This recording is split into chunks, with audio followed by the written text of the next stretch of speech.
Costa Zouliou, thanks for coming. How are you Pleasure. going? Very well, thank you. That's good.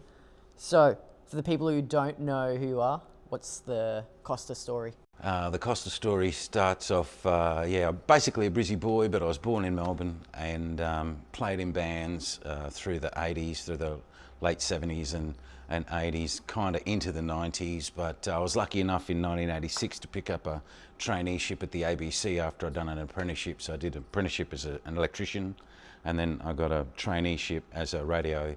Well, we were production operations trainees. We were POTS, they used to call us. And I did a 3-year traineeship at the ABC. That kicked off in 1986. So around about through till 89, I was a trainee, and then worked for Radio National, local radio, regional radio. While I was at regional radio, but we were actually in Brisbane, even though we were working for the regions, they were nationalising Triple J, and my boss, Ian Tinney, was mates with Marius Webb, who was the guy who was in charge of putting nationalising Triple J, and Brisbane was the last capital city to be put on. So Marius asked my boss if he'd do it, and he went, "No, but I know who will," and he dobbed me in, basically. So I started organising the Triple J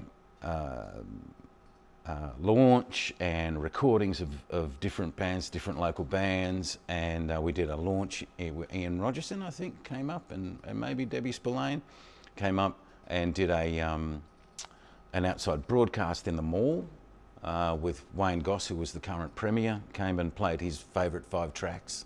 So that was really good. And so I was in the midst of organising This Sporting Life OB with Roy and HG at the Waterloo Hotel, and I'd rung the station manager and said, "Andy, I need to get some overtime because I've got to do this and I've got to do that. I've got my other job." And he went, "Cozzy, hang on, I'm coming up tomorrow. We're going to have a chat about you coming and working for Triple J." And I thought that was a pretty good thing at the time, a great thing for me. It was one of those things where you think, no, I'd love to work there, but I'm never going to get the chance. And Andy came up, we had a bit of a yarn. I said to him, "Mate, what if I don't like the job, or you don't like me, or whatever?" And he said, "Normal course of action, redundancy or redeployment." So I went, yeah, there was never any way I was going to knock it back. You know, it was always going to be a yes from me. So I started off making promos and things like that, and we had a 6:30 show or a 5:30 show called What's Happening, and that was my kind of first airing on Triple J on Friday afternoons, and then went on and did other things there. Didn't mention, but some people would know the 3 Hours of Power. Was that your idea? The 3 Hours of Power started with Helen Razor. It was the 2 Hours of Power to start with, and she used to do it out of out of Canberra on Sunday nights, I think it was. And then she went off and started doing breakfast with Mikey Robbins, and Francis Leach then took it over, and it became the 3 Hours of Power. It was on Tuesday nights, and then when Francis stopped doing it, he went off and did another show called Creatures of the Spotlight. And because I'd been filling in, and we were doing this half-hour radio show, which morphed into on a Friday arvo, which morphed into a Saturday night show, which went for 2 hours or 3 hours. And the music director and I, we had the Triple J music director, Arnold Frollos, and I had a good relationship, but we'd bash heads every now and then because I was always wanting to play guitar-based music and metal and heavy rock and all that sort of stuff, which he didn't mind. But he'd always say, "You can play whatever you want, Costa, but you've got to set it up right, and do all those sorts of things." So ahead of your time then. And then when Frank went off and did the Creatures of the Spotlight, it was a natural kind of fit, I suppose. They just said, "Hey," because the music director Arnold used to call me Rock Pig. So he said, "No, Rock Pig, you want to do the 3 Hours of Power?" And I went, "Yeah, of course I do." Yeah, sounds perfect. Yeah, and so that's when I took it over. It was on a Tuesday night then, from 10 till 1. Then it went to a Friday night, which I kind of always opposed. I said, "No, you're mad putting it on a Friday night. Kids are going out for, they want dance music, blah, blah, blah. It's clubbing. it's no good. Which, you know, I fought a rearguard battle and lost until the boss one day went, yeah, Costa, you were right. We're putting it back on Tuesday nights. By then I'd gone, I wasn't doing it anymore. I was doing Drive, I think, at the time. So you mentioned pretty much the story of getting into the music industry. Was that something you saw yourself as like a kid or like a younger person doing, or you were kind of tradie and? Oh no! Look, I always wanted to be a rock star. Yeah. I always wanted to play drums in a band. You know, that's what I wanted to do. But it became, you know, apparent pretty quickly that I didn't really have. I was an okay drummer. I wasn't a great drummer. I was never going to have the chops to be, you know, a really good drummer or anything like that. Or I didn't really put the time in because I had other things. I had other interests and all that sort of thing as well. So from a kid, I was lucky enough to grow up in a household that had music going pretty much all the time. And it was different music. Dad was into jazz and classical music, as well as, you know, kind of show stuff. And Mum was into piano music, and she loved an old bloke called Liberace. Look him up, pretty funny. And, you know, Glenn Campbell. We had a very eclectic kind of music going on all around the house. And Mum and Dad were also what you'd call like elders in what was the Greek Orthodox Youth Association, Goya. Okay, yep. And they weren't that much older than the kids in Goya, because they were mostly, you know, 17, 18-year-olds, and Mum and Dad were a bit kind of older than that. And what was great about that was that because Mum and Dad had the best stereo, because they were older and they had jobs and all that sort of thing. What was great about that was they'd bring all the records over, or new records. So when Abbey Road came out, like in '69, they'd bring it over and they'd play it at Mum and Dad's place, or, you know, the new Joe Cocker record, or, you know, because we're talking about the late '60s, early '70s. So all that stuff I got to listen to as well. So I had a very eclectic upbringing in music, and listened to a lot of different genres, which I think, you know, is great to be able to, you know, grow up like that. So, yeah, did I answer your question? Yeah, absolutely. That's, yeah, lots of music around. Yeah.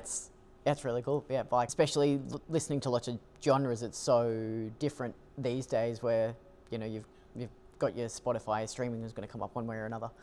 Yeah. But you can just pick what you want, and that's kind of all you listen to, unless you go to one of very few festivals that still survive now, where you're exposed to other music. It's no one really listens to the radio, or there's not this is what my parents could afford, and this record is what we've got, and this is what they like. It can get with the streaming services, you can get very blinkered. You can't, you know, in what you're hearing, because they keep feeding you up the same thing all the time. And, you know, that was never me, because people will always go, why you know, I'd turn up at a gig somewhere that was just completely not metal, or whatever, Massive Attack or Faithless or whatever. What are you doing here? Well, you know, I'm not a one-trick pony. I love listening to whole, you know, different music. I love metal and I love heavy rock, but I also love, you know, other genres of music as well. Yeah. I mean, not that you ended up being a musician, but that's often a lot of what makes really good musicians. So I doubt you're about as drummer as you. Yeah, well, you get, you know, that's where you get your chops, you know. Yeah, exactly right. That's how you make those different kind of transitions. You go, you bung a little jazz beat in here, or a jazz fill, or whatever, or a funk beat, you know, and it works. Yeah. Because you can do it, you can hear it in your head when it happens. Yeah, I'll take I don't know how famous, but Dave Grohl saying he's played disco beats through Nevermind for the whole album. You think of that as this grungy, big, heavy for the mainstream kind of album, but it's like, but that's cool. I mean, that's what makes it go around. The music landscape then, compare it to today, which is very, very different, and I won't use any other adjectives to describe that. What's your take on the music industry in 2026? Well, the industry, I'm not in it like I was back then in the 90s and through the halfway through the 2000s. So I was at Triple J from 91 through till about 2006. So that was a great 15 years. The record companies had money. The CDs were good. If you were an independent artist, you could make, you know, good bucks out of what do you get, 0.0003 of a cent for a stream or something like that on Spotify. Don't quote me on that number, but back then, like, say someone like John Butler would, as an independent artist, would be getting in excess of $10 a record. If you're with a major label, you're probably getting $3 or $4 a record, but you've got the major label behind you. There was that DIY thing still worked in the punk kind of area as well, and punk bands could go out there, and I suppose they probably still do it today. And like anything, if you want to support your scene now, you've got buy a T-shirt, buy a CD, because that's the difference. Because the musicians aren't getting the money that they used to get. You could go out there and you can get 20,000 streams or something like that, and put $20 in your pocket. I don't know. That, I think, is the real difference. And I think, like we may have touched on before, the genres are they're splintered. Like, there's some, even in metal, how many different genres there are. Yeah, this could be a whole interview just on that. And there was back then too, but it seems even more splintered now. And that's the same thing, going through lots of different genres as well. I think the difference now mainly is I hope people get out there and support their scene, because that's what makes all the difference in a young scene. Come to a place like the Bright Side, see a local band. I don't get out like I used to, I'm an old man now, but I still like to go out and see bands, and I'll still be around for big sound and stuff like that. I think it's harder now for a young band or a young musician to get out and just make a few bucks out of it. And we never made money out of it when I was in a band, but it wasn't our main gig. We all had day jobs and blah, blah, blah. So yeah, I think the record companies probably don't spend money like they used to. They don't develop bands like they used to. I mean, you look at a band like Powderfinger, they were an EP and 1, 2, 3 albums in before, or maybe 2 albums in, before they actually, before Pick You Up was picked up. Yeah. And went somewhere. And if you believe some of the anecdotes that, I was in the industry back then, if you believe some of the anecdotes that were being sprayed around, that, they were this close to being dropped.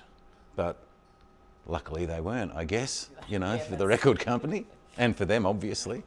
So, and I think that's a whole different thing. I think you can take a lot of lessons from that, both being in a band, because you look at that first, I've got like the first laminated promo kind of A4 sheet of when they came in to visit me in Triple J for the first time, which was Bernard and Paul Patico, the manager, who went on to do Due Process and Splendour and all that sort of stuff. And so they came in, and their first bio kind of thing with the first record, and we were all very, they didn't know what they were doing, I didn't know what I was doing, but we, went, okay, I'll play this on the radio. So we kept on playing it, and I kept on playing it as far as Triple J, but it wasn't until Pick You Up came out that got across the board on Triple J. I kind of used to just play stuff from Parables for Wooden Ears on, I don't know if I was doing the 3 Hours of Power. Timelines are a bit kind of wonky. But yeah, me and Francis Leach, were the two that used to play those tracks. And, finally we got there. And the 2 lessons I think out of that are that, you look at that bio that I mentioned before, same band, same members in the band, same 5 blokes from go to woe, So they had that relationship going, not only as mates, and that I'm sure that was always difficult to keep going in parts, but as writing partners as well. And that the other lesson from that is that I don't think now, and I don't think it's been this way for a long time, that artists are given a chance to develop. It's either you make the grade, you do X amount of streams, or you're out. Obviously everyone's making less money, so there's less of a carrot, I suppose, at the end of the road. Even if you do make it, and you like a Powderfinger, you have one big single, and then bang, and then you get a multi-album deal. Then that's a carrot, and you know you're getting this, where I wouldn't even know where that would happen today. Like, No, I don't the know. size of an artist would have to get to be like, we're going to offer you a multi-album. It probably just doesn't happen now. It might. I mean, I guess for the likes of, and everyone always says this one, Taylor Swift or whatever. Yeah. She's always going to get, and the Chili Peppers, but a lot of them are established artists now. I don't know, and like I said, haven't been in the industry for a while, but I don't see that kind of thing happening now.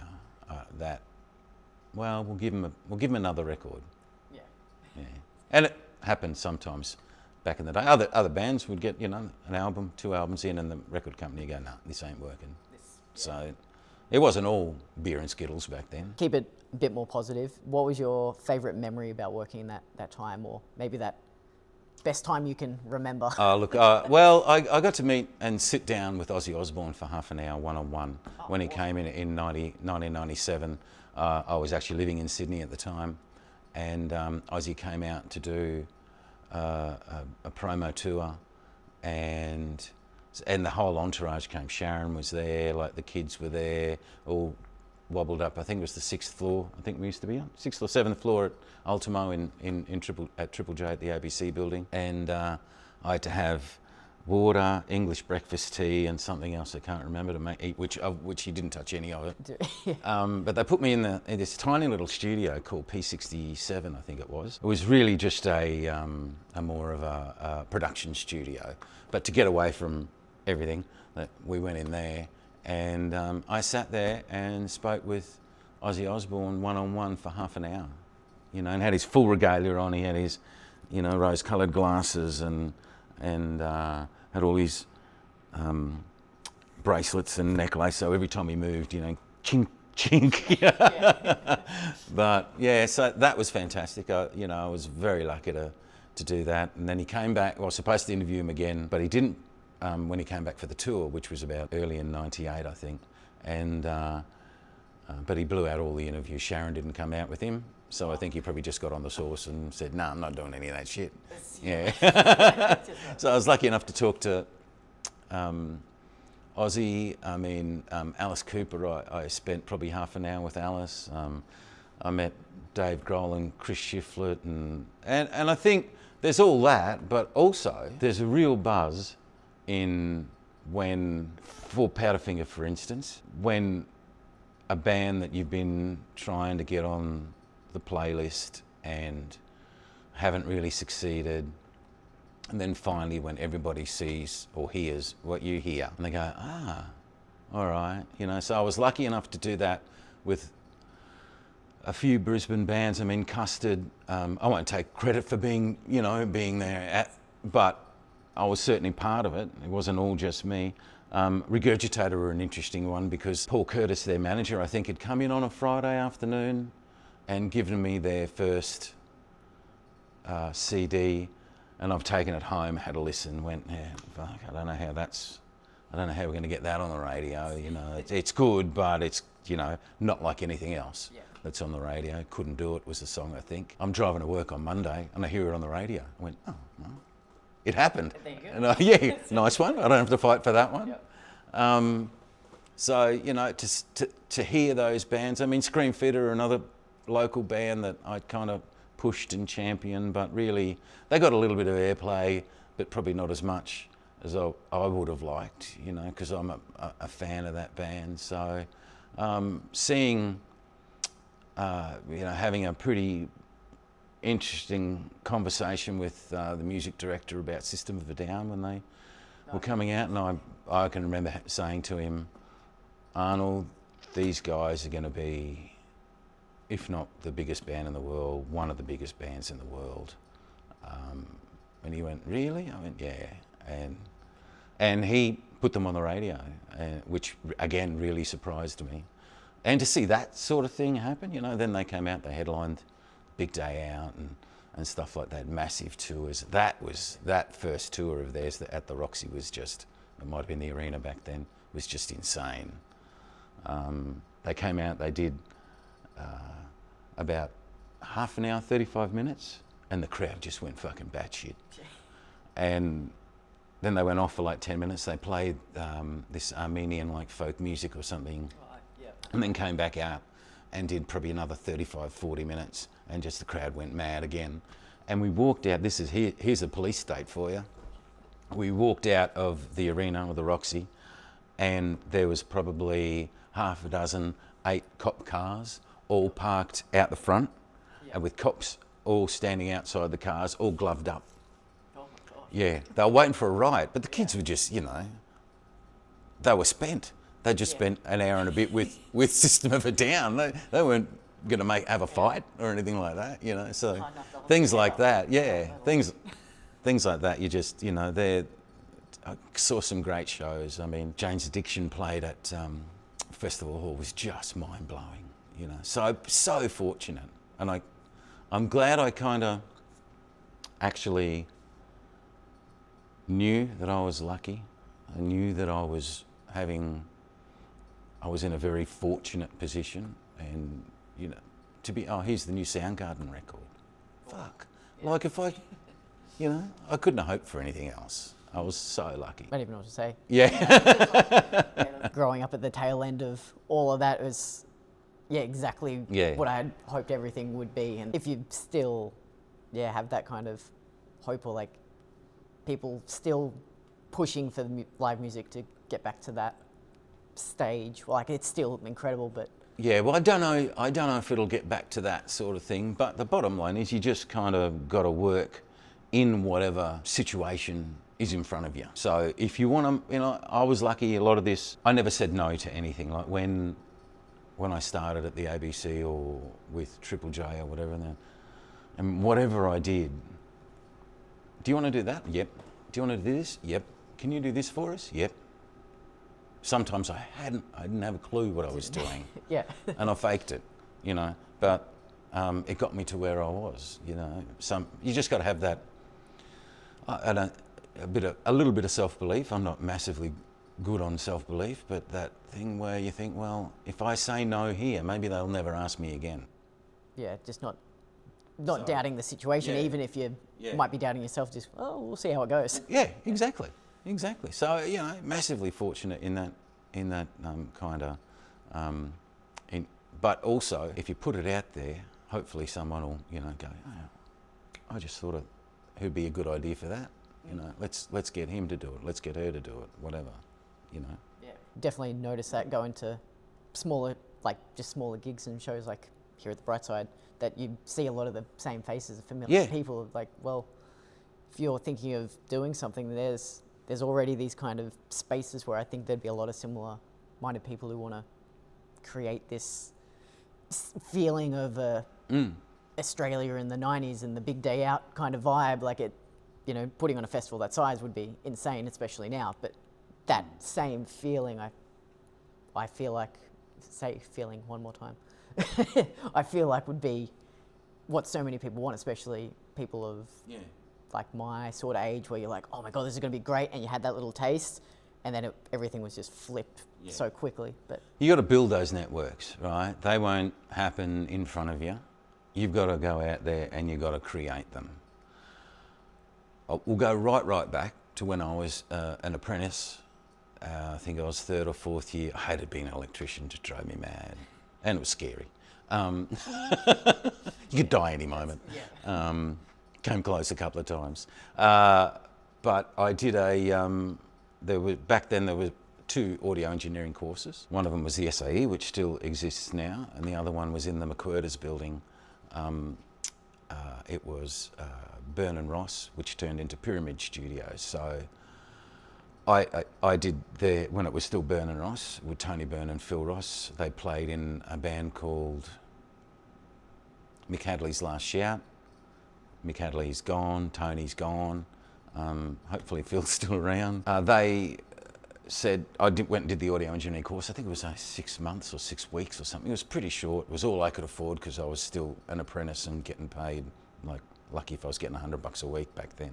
But one of the lecturers said, I'm going out to do front of house for Mick Hadley in the Last Shout at the Castle Hotel in Woolloongabba. Any of you guys want to come along, girls, whatever, want to come along? and see how it's done, blah, blah, blah. Out of, I don't know, 8, 10 people, I was the only one that showed up. I did that all the time. So when they went out, when I said you can come out, I went and came out. So it's about being seen, going out into the, I'm not saying I'm special in any way, shape or form. I just did what I did, you know, I was interested. You go out there, you form those networks, people see your face, you know, so, and of course the owners of the studio saw that I was there, because they were in the band. So they saw that I'd turned up. So yeah, I'm just saying that if you want to build those networks, if you want to be in bands, if you want to work in the industry, the only way to do it, and you might make it, you might not make it, but if you're out there and you're in amongst the scene and being seen, you know, there's a good chance that A, you'll have a good time, and B, you might make a living out of it, or at least enjoy yourself while you're there. Perfect, I'll leave it there. All right. Thanks, Costa. No, pleasure. Cheers. You couldn't wrap that up any better, that was sick. I'll walk away. You want me to do this? That's fine. Back? The one.